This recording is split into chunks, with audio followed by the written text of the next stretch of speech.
If you ask me, there will always be room in the world for more games like Devil May Cry, and the upcoming Soulstice, developed by Reply Game Studios, certainly waves the Like Devil May Cry banner proudly.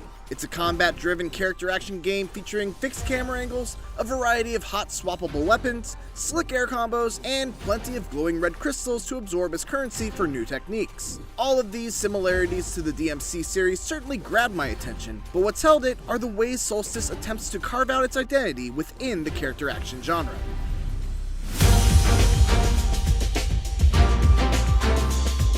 Soulstice puts you in control of two characters at once, sisters named Briar and Lute. You primarily control Briar, using her powerful melee attacks and abilities, while Lute, who's been turned into a spirit bound to Briar, acts in a support role using her otherworldly abilities to affect the battlefield.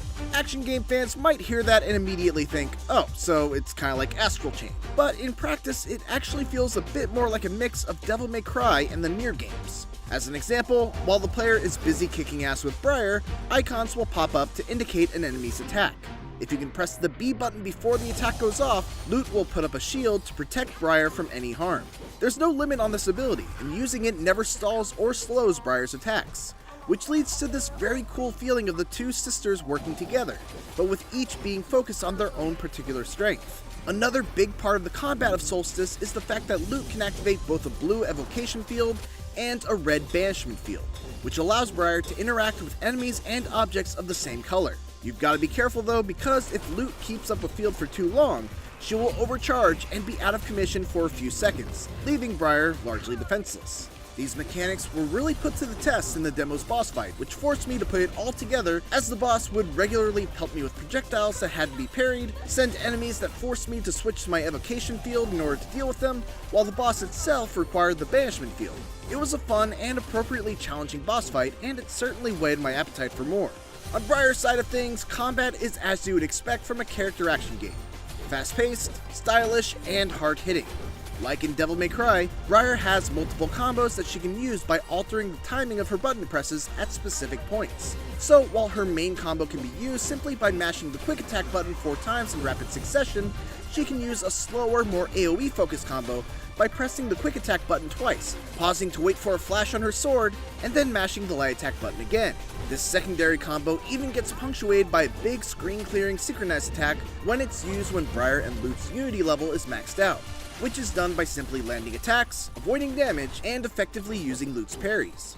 Briar is also able to hot swap between her weapons at any time, and while I only had access to 2 of them in my demo, they were both very satisfying to use. Her main weapon, called the Ashen Enforcer, is a hybrid weapon that uses quick sword slashes as its main attack, but can also transform and double as a slow yet powerful axe when using its strong attack.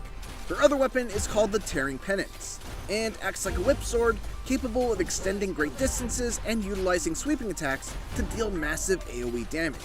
All of this is super promising, but the real test for Soulstice will be how these weapons and abilities develop as the game goes on. The combat was definitely mechanically solid in the demo, and a glance at the skill tree certainly makes it seem like there's plenty of fun new abilities to unlock as the campaign progresses. But nothing that I saw in the demo truly wowed me in the way that I really hoped to be when playing a game in this particular genre.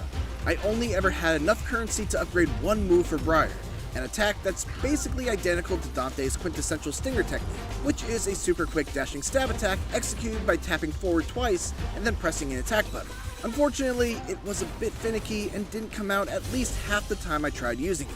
If Soulstice can manage to nail that all-important feeling of character progression, Reply Game Studios might have something special on its hands. Soulstice looks great, it's mechanically solid, and it's dripping with style derived from such classic anime and manga as Berserk and Claymore. We'll see if Soulstice manages to stick the landing when it releases on PC and current-gen consoles later this year. Thanks for watching, and for more Soulstice, make sure to check out the latest trailer. And for everything else, keep it here on IGN.